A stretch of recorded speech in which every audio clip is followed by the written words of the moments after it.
Mesdames et messieurs, bonsoir. Bienvenue dans l'édition du soir au sommaire de ce journal. Comme tous les dimanches, nous vous offrons le dossier de la 2 et ce soir, focus sur la culture de l'oignon, ce légume utilisé dans toutes les cuisines du monde comme aromate. Les Italiens sont appelés depuis ce matin aux urnes pour élire leur Parlement. Les derniers chiffres font état d'une affluence d'environ 51%, soit un faible taux en baisse de 7 points par rapport à celui des législatives de 2018. Merci de suivre l'information sur RTI 2. Démarrons avec le dossier de la 2.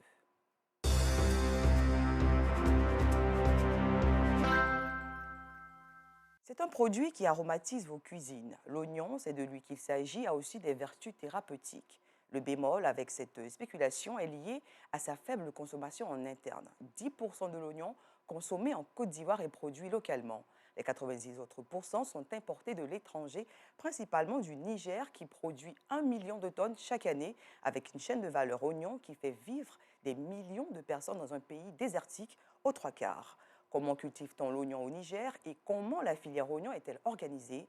Les réponses dans l'enquête de notre envoyé spécial au Niger, Bintou Pekele. Ça, c'est 5 000. Celui-ci, c'est 6 000. L'autre, c'est 7 000. Ce n'est pas le même type d'oignon.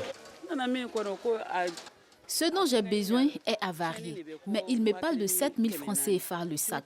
Pourtant, avant, le même sac coûtait 3 500 francs, voire 3 000 francs, parfois même 2 500 francs. L'oignon, ces légumes passe-partout connaît une augmentation de son prix sur le marché, chez les grossistes et même chez les détaillants. C'est cher. Avant, on payait 400, 300, aujourd'hui c'est 600. Je vais en checker avec. Je paie au moins 5 kilos, 6 kilos, donc à 600 là, ça ne m'arrange pas. Si l'oignon change tant de prix, la raison est simple. Sa production est saisonnière et l'oignon est en majorité importé. Oignon Niger là en vend à Burkina. Bon maintenant là ça c'est ça quitte Maroc. C'est Hollande importé. Après Niamey Niger c'est ça qui le remplace. Alors là c'est son saison. Chacun va à son prix. Seulement 10% de l'oignon consommé en Côte d'Ivoire est produit localement. Pourtant, sa production ne dure qu'entre 3 et 5 mois. Et il peut être produit sur 2 cycles dans l'année. À une centaine de kilomètres d'Abidjan, dans la région du Moromo, ces jeunes expérimentent la culture de l'oignon dans le village de Sérébissou. À leur tête, Anissé. Il est technicien supérieur en agronomie. Nous avons monté la pépinière qui nous a fait 1 mois.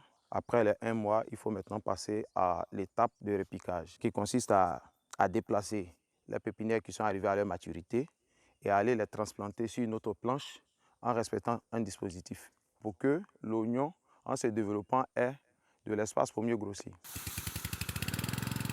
La première contrainte de la culture de l'oignon est la maîtrise de l'eau. Le jeune technicien agricole a trouvé une solution. Nous disposons d'un barrage où on a une motopompe avec des tuyaux de refoulement. Donc on actionne la motopompe et on a des fuites qui sont disposées à chaque endroit de la plantation où l'eau est recueillie là-dedans, qu'on va servir les arrosoirs et bidons et les transporter sur les planches. Anissé forme d'autres jeunes. En 30 jours d'essai, il est à 3 champs repiqués. Ces champs sont surveillés par des agents de sécurité. Derrière ce dispositif se trouve un chef projet. Pour faire le repiquage, vous avez environ 680 à 700 plants sur la planche. La charge principale, c'est la semence. Sur cette parcelle qui ne fait même pas 1 hectare, nous espérons en tirer autour de 7-8 tonnes. Les jeunes de Sérébissou ont été formés par l'interprofession de l'oignon en Côte d'Ivoire. Cette organisation fait la promotion de la culture de l'oignon depuis 2013. Objectif, permettre à la Côte d'Ivoire d'atteindre l'autosuffisance en oignons. Partout où nous allons, nous encourageons pour qu'il y ait, n'est-ce pas, un puits ou bien un point d'eau à côté pour pouvoir, n'est-ce pas, faire l'irrigation. Et pour le premier cycle, nous-mêmes, nous venons sur le terrain pour donner des conseils pour qu'ils puissent, n'est-ce pas, augmenter ses chances de pouvoir réussir la culture qu'il fait. Mais le pari est loin d'être gagné. En 9 années d'action, le bilan est bien maigre. Seulement 20 000 tonnes d'oignons sont produites en Côte d'Ivoire contre 200 000 tonnes de consommation annuelle. En clair, 90% de l'oignon consommé en Côte d'Ivoire provient de l'étranger, principalement du Niger. Merci de votre attention. Bon voyage à notre compagnie. Nous partons à la découverte du savoir-faire agricole dans ce pays.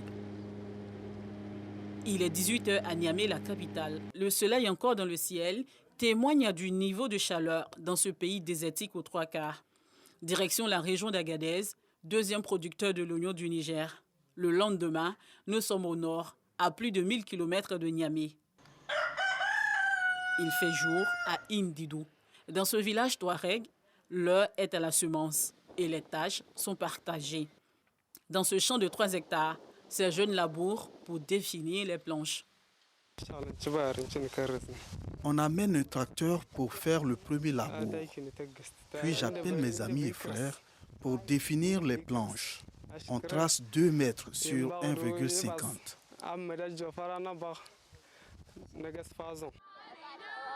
Dans cet autre champ, l'ambiance est différente. Ces enfants sont initiés à la culture de l'oignon dès le bas âge.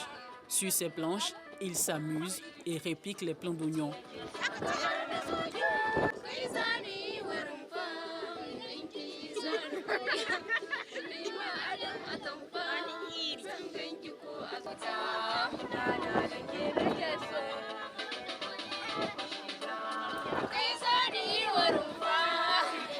Ce sont nos enfants, ce sont nos filles, ce sont nos femmes. Donc pour les petits travaux, donc à la fin de chaque journée, on donne 1000 francs à chaque enfant. Des tâches simples et faciles également pour les femmes.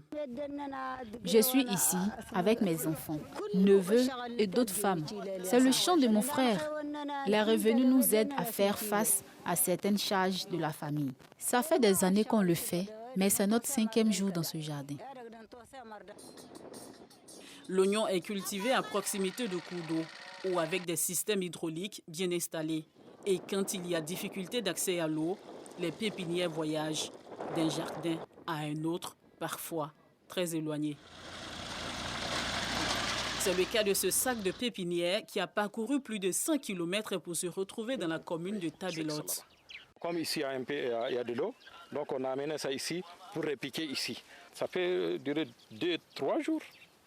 L'essentiel, qu'il ne soit pas dans des conditions où vraiment que ça se gâte. Donc il faut mettre un peu de l'eau. Il faut qu'il y ait vraiment le mettre dans un endroit humide. Mais dans la région de l'Aïr, comme dans plusieurs régions de ce pays désertique, il pleut 3 mois sur 12.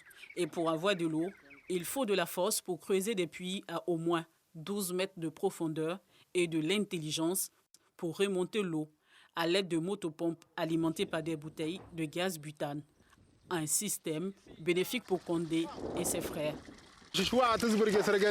Avant, c'était les animaux qu'on utilisait pour l'arrosage. Mais aujourd'hui, avec ça, on va plus vite et on contrôle mieux.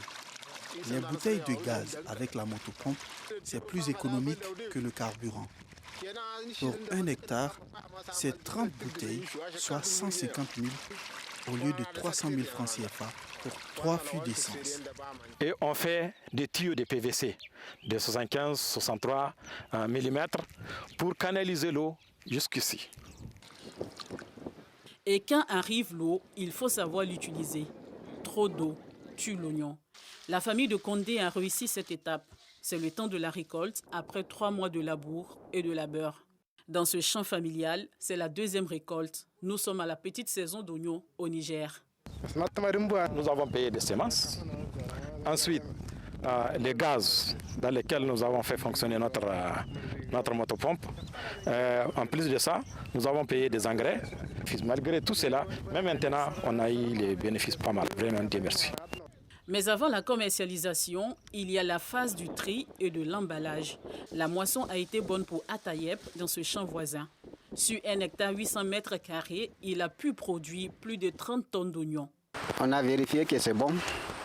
Tout est bon, il n'y a pas de gaspillage dedans. Il n'y a pas ce qui est pourri ou bien ce qui est gâté. On a mis dans le sac tout. On a envoyé une autre oignon de 150 sacs. Ça, c'est 226. Et le reste là-bas. Sur le marché, le sac de 50 kg d'oignons est vendu entre 7 500 et 10 000 francs CFA. Vendre le plus vite pour se prémunir des avaries, une véritable course contre la montre. Chargé sur des camions de 10 tonnes, l'oignon est acheminé vers Agadez, chef-lieu de région. Le balai des camions se poursuit de jour comme de nuit. Dans la ville d'Agadez, 8 comptoirs reçoivent la marchandise. Sous cet hangar, des acheteurs qui traitent avec les coopératives. Ça vient de la commune de Tabelote, de la commune de Timia et de la commune de Ferran aussi.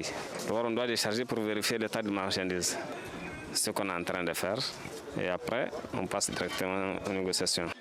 Certains sont des exportateurs comme Ousmane. Son camion de 40 tonnes charge pour la Côte d'Ivoire. Juin, août-septembre, c'est à Côte d'Ivoire. Mais après, au mois d'octobre jusqu'à janvier, c'est Bénin, Ghana, Togo. Les camions qui arrivent vite dans 9 jours. L'oignon rapporte gros ici. C'est la plus grosse spéculation de la région d'Agadez, classée deuxième producteur après la région du Tawa. Plus de 25 000 producteurs, ça donne à cette culture. On fait des recettes, les chiffres d'affaires tournent entre 17 à 18 milliards. Des fois même ça dépasse jusqu'à 20 à 25 milliards. Ce qui a été consommé au niveau des villes à l'intérieur des pays et ce qui a été exporté à l'extérieur. Au cours de la campagne agricole 2011-2012, la production de l'oignon au Niger a été estimée à 592 725 tonnes. De 2019 à 2020, cette production a doublé, soit 1 212 779 tonnes, avec plus de 360 milliards de francs CFA de chiffre d'affaires. Un chiffre doublé par le fait de nouvelles techniques culturelles et de nouveaux marchés sur les réseaux sociaux. Plus de 95% de cette production est destinée à l'exportation. La chaîne de valeur oignon au Niger est soutenue par le RECA, le réseau national des chambres d'agriculture, depuis la semence jusqu'à la commercialisation et même après. Nous avons tout un dispositif de production d'outils pour améliorer leur technique de production. Nous avons en plus de ça un dispositif de suivi des marchés pour informer les producteurs sur les variations des prix, pour ce qui se passe au niveau du marché intérieur du Niger, mais aussi au niveau du marché extérieur. Mais aussi, on accompagne les producteurs en fin de récolte, les comptes d'exportation, les marges et la rentabilité de la production. Après 9 jours de voyage, la cargaison arrive à Abidjan. Sur le marché ivoirien, le kilogramme d'oignon du Niger est vendu à 700 francs CFA. Mais la production de la petite saison du Niger est insuffisante pour satisfaire les besoins du marché ivoirien. Le gap est comblé par d'autres pays. C'est plus de 42 milliards de francs CFA que l'État injecte par an dans l'importation de l'oignon. Depuis le 4 août 2022, le pays est devenu le premier importateur d'oignons de la Hollande, devant le Sénégal et la Grande-Bretagne, avec plus de 180 000 tonnes d'oignons. Perdre 42 milliards de francs CFA par an, j'avoue que c'est un scandale pour la Côte d'Ivoire, un pays hautement agricole comme le nôtre. Nous pensons qu'il faut un programme oignon, relancer le programme oignon qui avait été, n'est-ce pas, laissé, nous attaquer à ce gap en faisant la promotion de l'oignon hivernal. Nous le mettons en place à partir du mois d'avril et qui peut, n'est-ce pas, couvrir la période de août jusqu'à décembre où il n'y a pas d'oignon, n'est-ce pas, du Niger et du Burkina sur le marché. Selon l'interprofession, ce programme oignon pourrait permettre à la Côte d'Ivoire de produire localement au moins 50% de sa consommation et même mieux, car le climat s'y prête. Mais en attendant ce programme, les jeunes de Sérébissou n'en démodent pas. Leur ambition, faire de ce village le grenier de l'oignon en Côte d'Ivoire. Ce reportage vous a été proposé par notre journaliste reporter d'images Bintou Pekele. Un mot d'éducation avec le groupe scolaire Sikoji 3 dans la commune de Yopougon, un établissement qui fait peau neuve à l'occasion de cette rentrée scolaire. Sa réhabilitation est l'œuvre d'une organisation de bonne volonté. Plus de détails avec Clarisse Kanyala et Ido Georgette Fofana. Voici le nouveau visage de la maternelle du groupe scolaire Sikoji 3 dans la commune de Yopougon. Salle de classe repeinte, toiture rénovée, offre un cadre propice aux études. Les 3 écoles primaires ont aussi reçu des couches de peinture. Ici, tout a été refait. Les années précédentes, le groupe scolaire Sikoji 3 faisait peine à voir. Mûres décrépies, les toitures étaient de vrais passoires.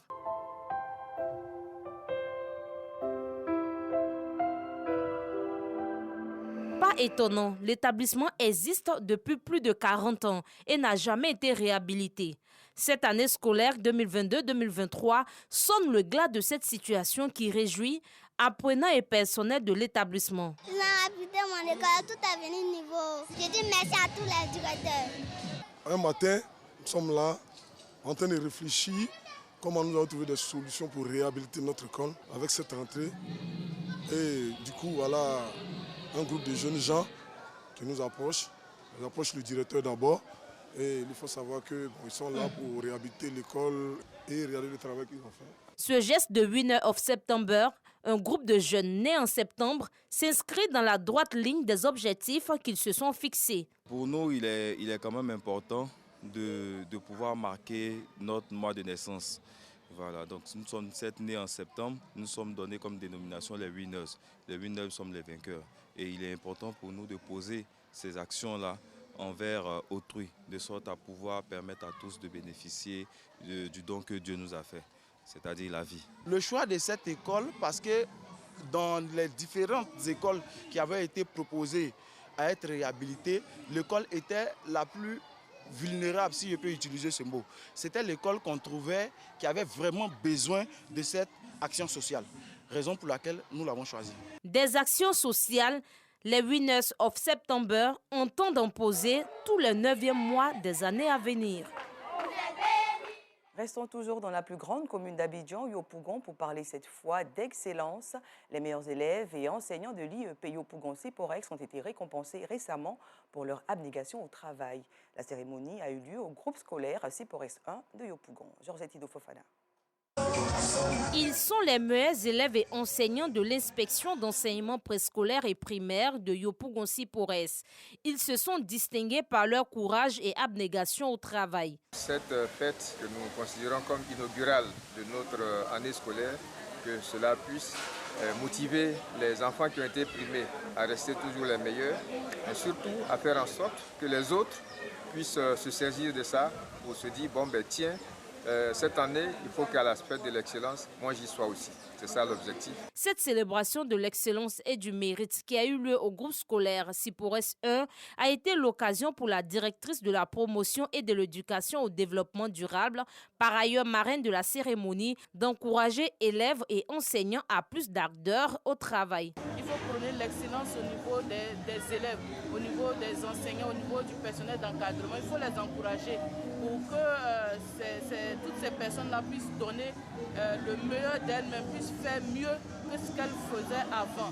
Et c'est une manière aussi d'encourager ceux qui n'ont pas pu avoir ces prix-là à redoubler d'efforts pour qu'à la prochaine édition, ces personnes-là puissent aussi avoir des prix. Cette journée d'excellence a aussi été meublée par des prestations artistiques.